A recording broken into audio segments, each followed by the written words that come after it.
Hi everyone, Steve here, and it's weird because I know I'll be sitting at home watching this with you when it goes out as part of the gathering. So this talk is ministry with grace and truth, and I want to unpack in just about 10 minutes something of the breadth of what this means. So the kind of lead text is there on your first screen, ministry with grace and truth, and it's a quote of Paul, Colossians 1, "Let your speech always be with grace, seasoned with salt, that you may know how you ought to answer each one." So turning to Q1, the first frame, grace and truth is not merely an approach, but it's a disposition that it expresses itself in all walks of life. So in that sense, grace and truth is like a universal principle, and it has application not just in theology and understanding the Bible, though it absolutely does. And Mahabba have a statement on the website, a full statement to that effect. So it is theological. It does work out missiologically in Christian mission, but it's also how we need to go on in the public space in our society, has an application in politics, in academics, in the media, right across the board. So moving to the next slide, Trevor Phillips, one of my kind of minor heroes. Trevor was the former chair of the Government Race and Equalities Commission, and he's a guy who has modelled the principle of grace and truth in his sphere of work, and how he's dealt with the Muslim presence. And he did a very, I felt, helpful, groundbreaking documentary, What Muslims Think, that went out on TV. Another of my heroes would be somebody like Gandhi, and who ditto did and had the same grace and truth approach. Yes, he applied it through his Hindu background, but it was grace in the attitude, and it was truth in terms of the social context, social justice, and what should be done that is right. So those two men do it for me, and they are examples of this broader outworking of grace and truth. But of course, for us as followers of Jesus, and we're relating with people from Muslim backgrounds, born into Muslim families, and with Islam as part of that mindset and tradition and the culture in which they were raised, we need to use grace, serve them with grace in our attitude, as well as being faithful to the truth that's in Jesus. So moving to Q2, which is the next frame, more Muslims are changing allegiance to Jesus Christ now than at any other time in human history, which is a phenomenal fact that we're dealing with, that something is happening in our day that means we are not, we need not be those who, yes, there is an aspect of prophetic warning about the dangers of jihadi Islam, political violence, the element that is within Islam, and we don't shirk from that. But we're living in a day where it's less about battling, as it were, for the truth of the gospel, and more about being spiritual midwives to Muslims who are actively seeking their way. They're on a faith journey to Jesus. And we need to have the ministry of midwives to encourage them, support them, walk with them, explain to them, be patient with them, love them into the kingdom. So that requires grace in attitude and truth in faithfulness to the scripture combined. The next slide is Muslim movements to Christ through the centuries. Now, I would click through these if we were live, but just look at this graph which David Garrison has produced in his doctoral research on movements to Christ, not individuals, but movements. And a movement to Christ over the centuries is where 1,000 people from Muslim background change allegiance to Jesus and are baptized, or I think it's 100 Christ-focused fellowships, churches, if you will, Christ-centered worshipping communities are established. So either 1,000 individuals, 100 groups of worshippers from Muslim background, and he calls that a people movement.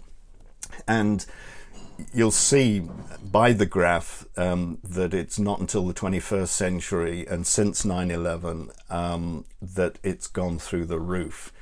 And all over the world there are signs, from Morocco to Indonesia, of Muslims changing allegiance to Jesus. These are the days. And so we've got this midwife ministry to be part of the solution, not just part of the problem.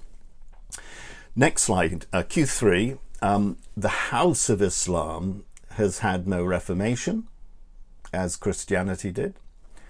It's had no Enlightenment period, as Europe did under Christendom. So again, the Judeo-Christian influence and an Enlightenment in thought. Islam's had neither of them.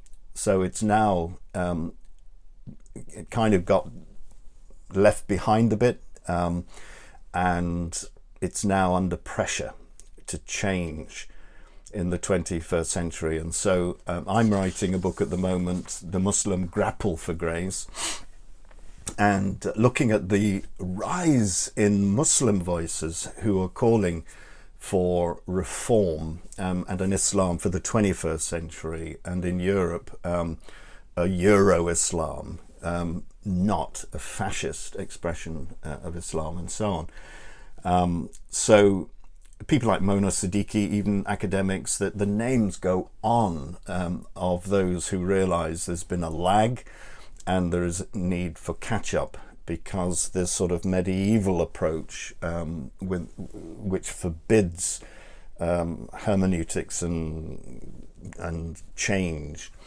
it is actually doing a disservice to Islam and making it increasingly incompatible with the modern world. So moving to Q4, fourth frame, all evangelism has social implications, and all social engagement has evangelistic implications, or should have evangelistic implications. So said Bishop Graham Kings, who's now Bishop of Sherborne. He's a real grace and truth guy. And the fact now is that in the world we live in, if you are combative or offensive to Muslims in the Muslim world, you'll be on the next plane home. We know that. If you do it here in the UK, you're going to violate PC rules, and then we come off worst in that. You might want to talk about that in your groups later. But Jesus was never combative with his Samaritan neighbors. The Samaritan immigrants are the model for how we might want to deal with and should be dealing and interacting with Muslims. Jesus could be ferocious in rebuking his fellow Jews, and particularly the Pharisees, who should have known better, and they were those responsible for leading others astray. But when it came to the regions beyond and the ethnicities beyond, there is no record in the New Testament at all of Jesus behaving in an insulting or a sarcastic or a judgmental way, which is food for thought. Next slide. We just get this overview that is in the statement on the website for Mahabba, that Jesus, the Word, became flesh, or enfleshed in humanity, in John chapter 1:14. So gospel witness, Christly witness, is incarnational. He wrapped it in himself, and the Lord wants to wrap the gospel, wrap us in the gospel, and we become living representation to people. Secondly, Jesus made his home among us. Gospel witnesses has proximity.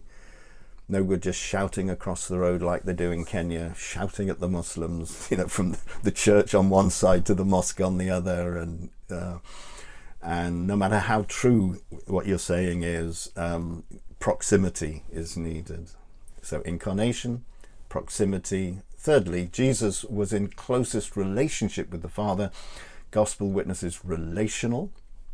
And then fourthly, Jesus made the Father known. Gospel witness is making God understandable. And that's our approach, the grace and truth style, the grace and truth disposition, is to hit all those things. Incarnate the gospel, incarnate Jesus, be proximal, be in proximity, rub shoulders with Muslims after lockdown. Be relational. It's out of relationship, and the bridges of relationship, the stronger the bridge, the more theological hardware can cross that bridge without the bridge buckling under the weight of it. And then we need to, it's about helping them understand. That's a patient, long haul job sometimes. Next slide, Q5. Jesus modeled whole life witness, including words, but he also modeled the words by application. So you've got this whole life thing of not just verbal proclamation, which many of us evangelicals get kind of hung up on, that it's not happened until that's happened, but Jesus blended word with work. So good works, diaconal, being a deacon, serving people, and wonders. So word, work, and wonders. Wonders being prayer, supernatural intervention, when things, often the needs of folk from Muslim families have a spiritual dimension. And they're wide open, of course, to prayer for all sorts of issues. And it's refreshing for them to see a Christian that would do that and pray with them. Where are we? Next slide, number Q6. Bishop Tom Wright says, if the Word became flesh in John chapter 1, we must be careful not to turn that flesh back into word. And that is so well put. So it's got to be more than mere words. It's words and. Q7. Grace and truth holds in creative tension the great command of Christ to love, grace, and the great commission of Christ to reach with a message, truth. So they are like railway lines the Great Command, the Great Commission, and they're needed together for Christly witness. And lastly, Q8, grace and truth is ethical when it says, I'm not your friend, so you will follow Jesus, but I want you to follow Jesus because I'm your friend. But even if you don't follow Jesus, I'll still be your friend. So God bless us with these kind of underlying principles about grace and truth, showing the breadth of it and showing the balance of it, gracious attitude, faithful words to the truth of Christ. Happy chatting.